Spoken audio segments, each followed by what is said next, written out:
arguably a conference just as interesting right now with the way things are shaking up. Tennessee beats Alabama. And once again, Alabama, 0 run game with other people not named Jalen Milroe. And it is brutal. Their defense, I thought, actually put up a pretty dang good effort. To lose the way that they did, I know they played on the road. It was a tough game. I actually picked Tennessee in this game to win straight up. But man, Alabama already 2 losses in the SEC at this point. I mean, back's kind of against the wall. Bama fans are already pissed at Kalen DeBoer and the staff for ruining this dynasty, whatnot. I mean, it's still a lot of time left to be determined whether or not Kalen DeBoer ruined this program or not. But yeah, just a lot of the things offensively that you were concerned about with Alabama, in terms of like having to rely on the explosive play, were kind of, realized once again, and it caught up to them. Tennessee did a really nice job finding a way to win against what I think is still a good Alabama team. I know people maybe disagree with that, but I think Alabama's still a good football team. But they got beat. Yeah, Milroe probably played his worst game he's had in a long time. I think maybe since last year against Texas, potentially on the road. I think this Tennessee defense and that D line really gave Bama troubles, and they couldn't run the football. Milroe was running for his life. He had no trust in his pocket at all, which I think led to some inaccurate passes, potential turnovers as well. With the 2 interceptions, they obviously tried to get Ryan Williams involved a lot and early, and they couldn't quite connect. 20 targets. Yeah. Holy cow. But obviously, credit Tennessee and being resilient after another brutal first half offensively. That you buckled down, you scored 24 points. You started to see some of the playmakers make some plays. Dylan Sampson, star. You saw Brew McCoy. You saw Dante Thornton with a big catch. You saw Chris Brazil with the touchdown.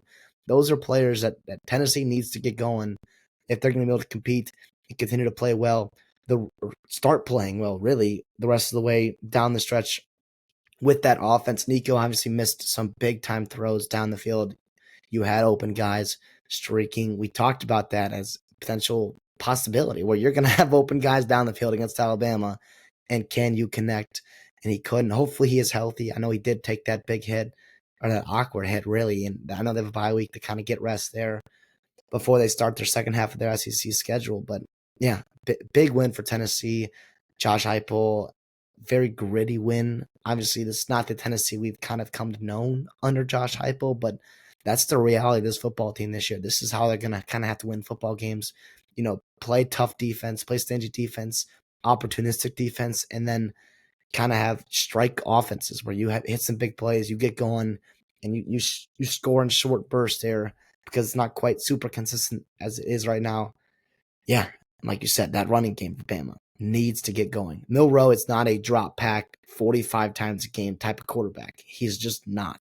And everyone's blaming him right now. Everyone's blaming whoever you want to talk about. But I think for Alabama to start winning games in the SEC and compete in the back half of their schedule, they got LSU in a couple weeks, Missouri next week.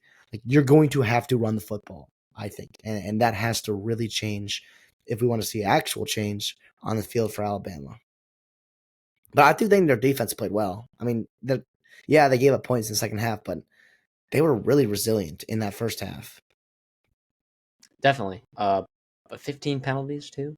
Oh God, yeah. Well, both teams had a lot of penalties. I know. It was just one of those. You probably had a crew that was prone on the flag. This hasn't been the first time that Alabama's been caught with a lot of penalties. A lot of penalties, man. No, 3 for 14 on third down. That's the thing. If you're Alabama, you're gonna go on the road and win this football game, right? Rivalry game, hostile environment, right? Struggling, momentum for your team and your program, whatever. Like, you win the possession battle pretty handily, right? 33 minutes to 26 minutes. You win the turnover battle, right? And you shut out that offense in that first half. You had to build more of a lead in that first half if you're going to be able to kind of ride it out that second half. And they didn't. And they responded, right, until they just didn't. And they kind of ran out of gas in the fourth quarter there. That one penalty from Kendrick Law was brutal because I thought he played a pretty good game. I thought he did some things for him, in the run game as well. But I don't know. Yeah.